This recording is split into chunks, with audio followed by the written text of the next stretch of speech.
Salah satu kisah dari Al-Quran yang menarik, yaitu kisah Ashabus Saba. Ini adalah sekelompok kaum Yahudi di zaman Nabi Musa AS. Mereka tinggal dekat kota Ilat di pesisir Laut Merah. Allah mengharamkan mereka untuk menangkap ikan pada hari Sabtu. Firman Allah Subhanahu wa taala dalam Al-Quran, أعوذ بالله من الشيطان الرجيم واسألهم عن القرية التي كانت حاضرة البحر إذ يعدون في السبت إذ تأتيهم حيتانهم يوم سبتهم شرعا ويوم لا يسبتون لا تأتيهم كذلك نبلوهم بما كانوا يفسقون. Sadaqallahul Azim. Maksudnya, dan tanyakanlah kepada Bani Israel tentang negeri yang terletak di dekat laut ketika mereka melanggar aturan pada hari Sabtu, di waktu datang kepada mereka ikan-ikan yang berada di sekitar mereka terapung-apung di permukaan air. Dan di hari-hari yang bukan Sabtu, ikan-ikan itu tidak datang kepada mereka. Demikianlah kami mencoba mereka disebabkan mereka berlaku fasik. Surah Al-A'raf ayat 163.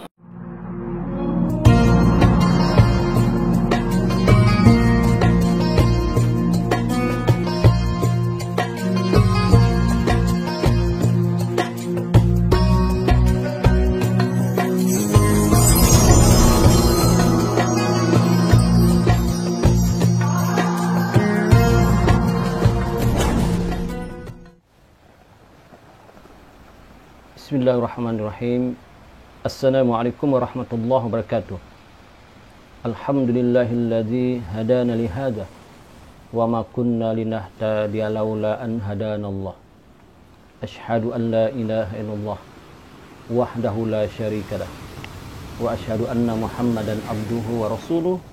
Allahumma salli wa sallim ala sayyidina wa nabiyyina Muhammad wa ala alihi wa sahbihi ajma'in. Amma ba'd. Alhamdulillah, bersyukur kita kepada Allah Subhanahu wa taala. Berbanyak-banyak bersyukur kerana Allah kurniakan kita kesihatan, kelapangan rezeki, umur yang panjang.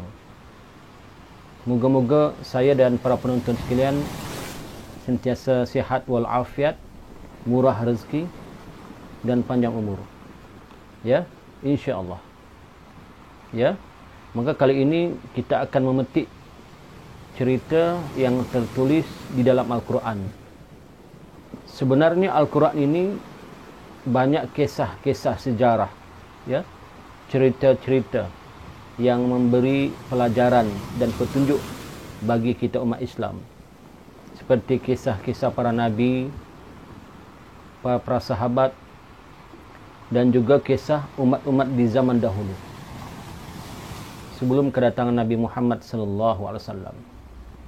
Semuanya tercatat di dalam Al-Quran.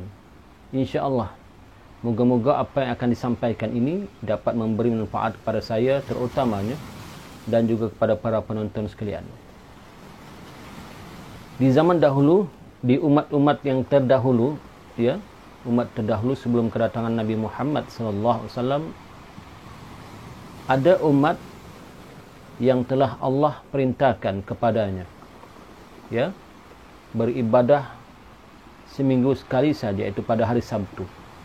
Kalau di zaman kita sekarang ni sebagai umat Nabi Muhammad SAW, ya, kita diwajibkan beribadah berjemaah, ya, berjemaah di masjid, ya, adalah pada hari Jumaat.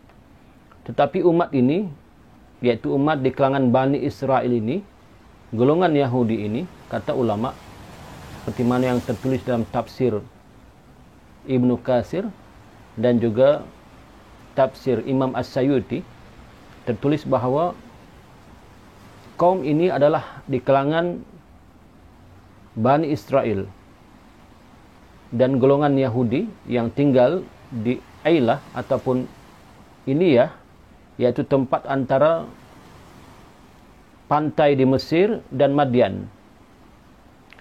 Yahudi ini pada ketika itu terikat dengan satu peraturan yang ditetapkan oleh Allah Subhanahu wa taala, iaitu dikehendaki beribadah pada hari Sabtu dan jangan mencari rezeki ke laut, iaitu menangkap ikan pada hari Sabtu.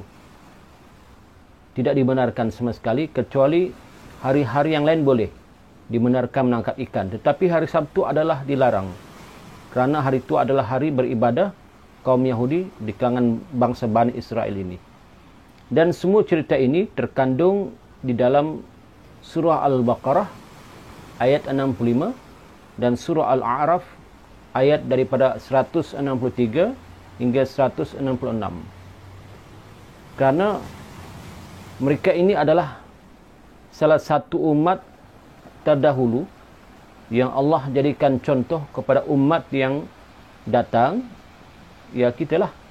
Kemudian kita umat yang sekarang ini agar mencari pelajaran, ya, mengambil pelajaran, iktibar, sebagaimana yang difirmankan oleh Allah Subhanahu wa taala dalam surah Al-Baqarah ayat 66, bahawa semua kisah umat terdahulu yang Allah catatkan, yang Allah abadikan di dalam Al-Quran menjadi petunjuk dan pedoman pada umat kini, umat akhir zaman, insya-Allah.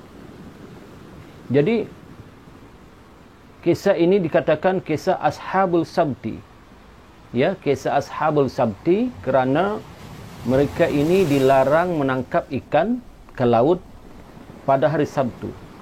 Kerana kebiasaan kampung ini, ya, yang berada di pantai Mesir dan daerah dekat daerah Madian ini, dan sebagian ulama mengatakan berhampiran dengan Laut Merah ini, adalah mereka ini suka menangkap ikan, ya, dan kehidupan mereka adalah dalam mencari rezeki mereka adalah mencari ikan ke laut. Jadi mereka dilarang sama sekali untuk ke laut pada hari Sabtu. Dan sesiapa yang ingkar, maka Allah akan murka kepadanya dan Allah akan membalas kepadanya. Maka peringkat awal, kaum ini, golongan ini ikut arahan, ya, taat. Tapi lama kelamaan mereka semakin longgar, ya, melihat apa yang berlaku. Kerana tuan-tuan, dikatakan di dalam tafsir Ibn Katsir dan Imam Suyuti mengatakan bahawa ikan-ikan ini pada hari Sabtu lah banyak, ya. Pada hari Sabtu lah banyak berdatangan ke pantai.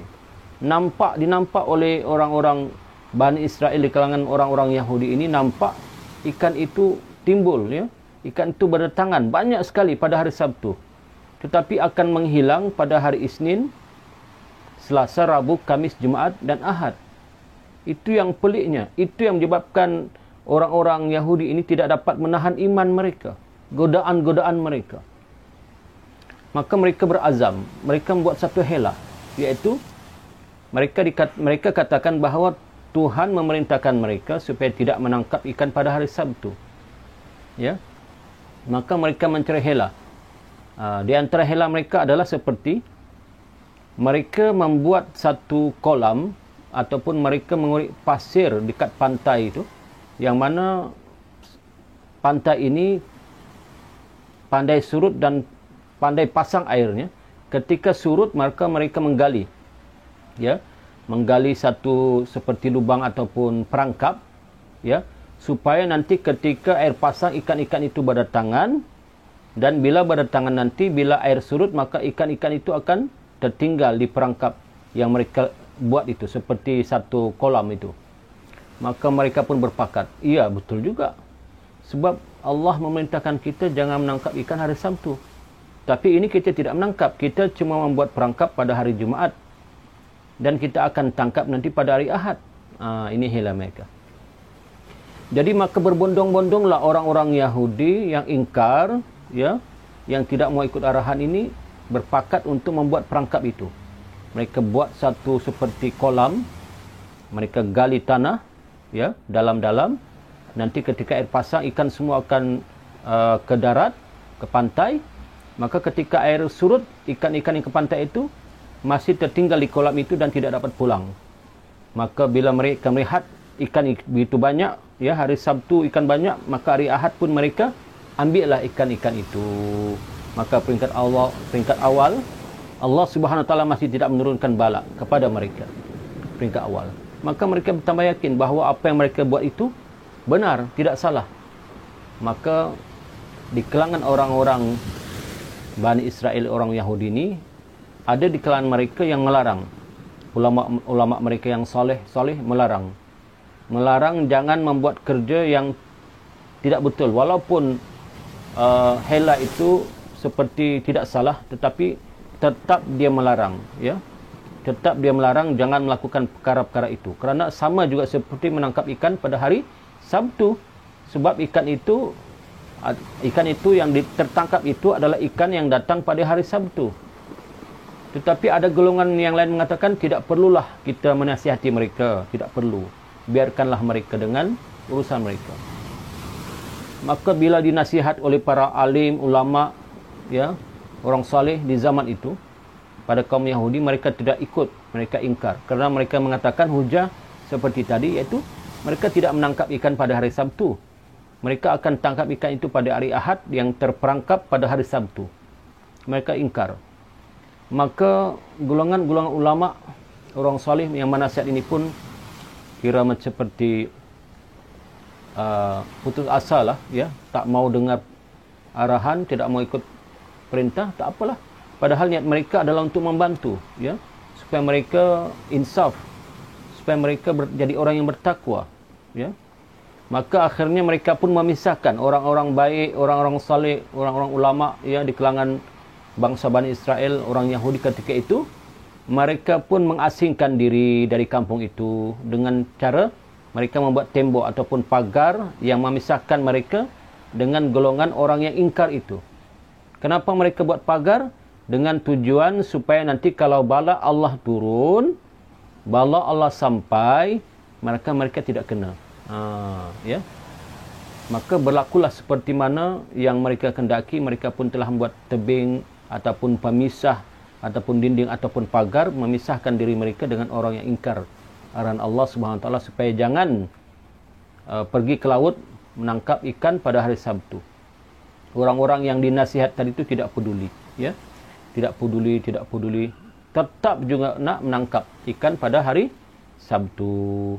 Maka pendek cerita, selang beberapa hari kemudian, orang-orang yang baik, yang saleh, para alim ulama di kalangan mereka datang ke kampung itu. Ya, mereka pertama sekali mereka arahkan seorang lelaki di kalangan mereka yang baik ini untuk melihat suasana di kampung itu. Sebab sejak beberapa hari yang lepas mereka rasa seperti heran kerana kebiasaannya di kampung itu terdengar suara herok pikuk, ya, orang berniaga, orang yang berjual beli, orang yang tawar menawar tentang ikan. Tapi hari itu sunyi sepi, seperti tidak ada orang di dalam itu, tidak ada penduduk, ya. Maka di antara utusan seorang lelaki di kalangan orang yang baik ini datang ke kampung itu untuk melihat apakah yang terjadi. Maka bila melihat ke sana, subhanallah, kampung itu betul-betul sunyi, sepi, seperti tidak ada penghuni. Ya, maka dia pun ketuk pintu, dari pintu ke pintu, ketuk pintu, tidak ada jawapan. Apa yang dia lihat adalah satu perkara yang pelik. Di kampung itu banyak sangat kera-kera, ya, kera-kera, ataupun bolehlah kita katakan monyet lah, yang berekor, banyak. Bahkan ada juga yang sedikit, sebahagian yang babi-babi, banyak. Dia rasa pelik, ya, dia rasa pelik. Maka dia pun kembali menceritakan apa yang berlaku pada orang-orang yang baik, orang yang soleh-soleh di kalangan Bani Israel itu, para alim ulama mereka, untuk menceritakan apa yang sebenarnya berlaku. Maka mereka pun datanglah beramai-ramai melihat dan menuju kampung itu. Memang benar, kelihatan di kampung itu monyet-monyet, ya, babi-babi di kampung itu. Kata ulama dalam tafsir mereka mengatakan bahawa orang-orang muda telah Allah Subhanahu Wa Taala murka dan diberi kutukan menjadi monyet-monyet. Kemudian orang-orang tua pula Allah jadikan mereka ya, hasil kemurkaan Allah, kutukan Allah, mereka menjadi babi-babi. Subhanallah. Sebab buktinya terlihat, ya, terlihat di badan mereka masih ada lagi rantai mereka, gelang mereka, anting-anting mereka, perhiasan mereka masih kelihatan di badan mereka. Maka jelaslah, nyatalah bahawa mereka telah mendapat kemurkaan Allah Subhanahu wa taala. Ya, peristiwa ini tercatat di dalam Al-Quran, ya, dalam surah Al-Baqarah, ya, ayat 66, tentang kisah umat terdahulu yang ingkar akan arahan Allah Subhanahu wa taala. A'udzu billahi minasy syaithanir rajim. فجعلناها نكالا لما بين يديها وما خلفها وموعظة للمتقين. صدق الله العظيم. Maksudnya, maka kami jadikan, yakni yang demikian itu, peringatan bagi orang-orang pada masa itu dan bagi mereka yang datang kemudian, serta menjadi pelajaran bagi orang-orang yang bertakwa. Jadi kisah ini memberi pengajaran kepada kita bahawa janganlah kita ingkar akan perintah Allah Subhanahu wa taala. Di zaman dahulu, di zaman para nabi dahulu, ya, di zaman para nabi dahulu seperti zaman Nabi Musa, Nabi Daud, Nabi Isa dan sebagainya, kalau mereka membuat satu perkara yang Allah murka, ya, membuat satu dosa yang besar yang Allah murka, maka mereka akan terus Allah hukum di dunia lagi, terus mendapat azab di dunia lagi, ya, mendapat azab, mendapat seksa di dunia lagi. Tetapi kita umat Nabi Muhammad sallallahu alaihi wasallam, alhamdulillah, syukur kepada Allah Subhanahu wa taala, hukuman Allah, azab Allah, Allah tangguhkan. Sekiranya kita umat akhir zaman, umat Nabi Muhammad sallallahu alaihi wasallam ini membuat dosa, maka hukuman itu Allah tangguhkan di akhirat. Kerana apa? Kerana hasil doa Nabi Muhammad sallallahu alaihi wasallam, Nabi kita yang amat pengasih dan penyayang kepada umatnya, ya, mendoakan kepada Allah supaya dosa-dosa besar yang kita lakukan ini hukumannya ditangguhkan oleh Allah SWT di akhirat. Subhanallah, ya, subhanallah. Kalau tidak umat-umat dahulu seperti yang kita ceritakan tadi, ingkar arahan Allah, maka Allah murka, maka Allah turunkan azab, mereka disiksa menjadi beruk-beruk ataupun munyit-munyit dan babi. Mengikut keterangan ulama, ya, Imam Sayuti dan tafsir Ibnu Katsir mengatakan mereka ini tidak panjang umur, ya, beruk-beruk ini ataupun munyit-munyit yang berikor ini tidak panjang umur. Umur mereka 3 hari sahaja. Kenapa? Kerana ketika mereka diazab oleh Allah Subhanahu wa taala, ditukar bentuk mereka menjadi, ya, beruk ataupun monyet itu atau dan babi itu, maka mereka tidak lalu makan. Mereka tidak lalu makan, mereka bersedih, ya. Dan datanglah para alim ulama mengatakan, inilah yang kami katakan dahulu, bahawa kamu jangan datang menangkap ikan pada hari Sabtu. Benar tak apa yang saya katakan? Allah telah turunkan azab kepada kamu. Maka mereka tidak boleh bercakap, ya. Mereka beruk, mereka monyet, babi, mereka cuma menganggukkan kepala sahaja. Subhanallah. Akibatnya mereka bersedih, ya, mereka bersedih, dan selama 3 hari itu, selepas 3 hari, mereka semua pun meninggal dunia, ya. Kisah-kisah ini menjadi teladan kepada kita semua, supaya kita tidaklah melanggar hukum Allah. Walaupunlah berkat doa Nabi, ya, dosa-dosa besar yang kita lakukan Allah tangguhkan hukumannya di akhirat, tetapi hukuman di akhirat, tuan-tuan, lebih azab, ya, lebih azab daripada hukuman di dunia ini. Subhanallah, ya. Mudah-mudahanlah cerita ini dapat memberi iktibar, ya, khususnya kepada saya dan kepada penonton, anak penonton semua, ibu-ibu, bapa-bapa, ya, kakak-kakak, adik-adik, saudara-saudari, tuan-tuan dan puan-puan sekalian menonton rancangan ini. Moga-moga tuan-tuan dan puan-puan sekalian dapat manfaat bersama, ya. Sekian sahajalah cerita kita pada kali ini. Kita berjumpa di siri yang akan datang. Wabihi wallahu alam. Yang benar itu datang daripada Allah Subhanahu wa taala, dan yang salah dan silap itu tentulah datang daripada hawa nafsu saya sendiri. Saya sudahi. ya dengan assalamualaikum warahmatullahi wabarakatuh.